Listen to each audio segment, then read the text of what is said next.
Coach, when you were deciding where you wanted to compete at the collegiate level, what set Coach Hislop apart from the rest that made you say, I want to compete for that guy? One of the things that he did is when he recruited his athletes, he didn't take them to a hotel, he took them to his house. And when I went on my recruiting visit, he kicked his oldest son out of his bed and I slept in his son's bed. And he did that all the time. You became family to him, and you could feel that and tell that, and you could tell that he's going to take care of you. He's going to be a good coach. When you did compete for him, what are some of the fond memories that you look back on, or maybe even him yelling at you? I don't know, everything in between. We all got yelled at. So I feel one of the things about him over time, he evolved as a coach. He got better and better and was constantly learning, which those of you that knew him, you think he's so hard-headed that he's not going to try something new, but he would. In fact, I was running professionally at the time, and I walked into his office one day to talk training with him, and there's a new computer sitting on the floor blocking the door. And I said, Coach, what are you doing with the computer? And he said, well, we have a new athletic director. He told me I have to have a computer and I have to use it. So I'm using it as a doorstop. But when it came to coaching and learning, he was very creative. He was always learning, and he was also teaching. He was an excellent teacher. What did you learn from him the most or admire about his coaching style that you try to implement into your own now? He drilled into all of us, you plan your race and you race your plan. And he meant that in life also.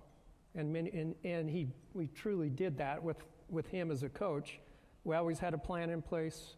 We knew it was well thought out. He was very systematic in the way he thought things through, which made him a very good, very excellent coach. And his legacy is still going to continue on. I mean, you saw Lindsay up here. I wouldn't have been able to coach her like we have the success without Chick, without Coach being a mentor and a teacher. And it's still following through.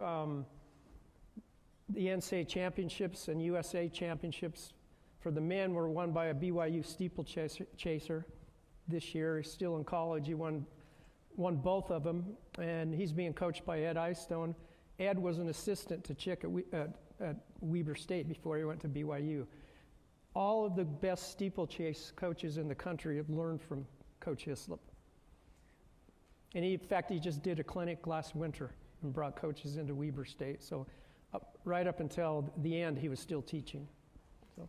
When you did learn of his passing, you've already shared some of the memories, but what memories instantly kind of came back for you, and what do you reminisce on the most when you think of him? I coached with him when we won 7 outdoor championships in a row. And he wouldn't, this is just Coach, he wouldn't buy championship rings. And I would say, Coach, why aren't you buying the team rings? He said, nobody needs 7 rings. And so, but what he'd do is he said, when they graduate, I'll buy them a ring. And he did that for every athlete that he ever came through his program. He'd buy them a ring when they graduate, because that was probably more important to him than winning championships even, that they got their degree, that they finished and graduated. How do you hope his legacy lives on, not only within the Big Sky, but just in the world of track and field and cross country? Well, even the young group of coaches that he taught last winter had immediate success, and I think that will continue on. We had a young coach from Virginia come out to the clinic. He had 2 finalists at the NCAAs, and he said, I never would have put him in the steeple if I hadn't come to the clinic that he put on this winter. So it'll continue to go on and evolve, and his teaching will still be passed down, hopefully, from coach to coach. Coach, thank you so much for coming up here and sharing some of your memories of Chick Hislop. We really appreciate it. Thank you. Give it up for Coach.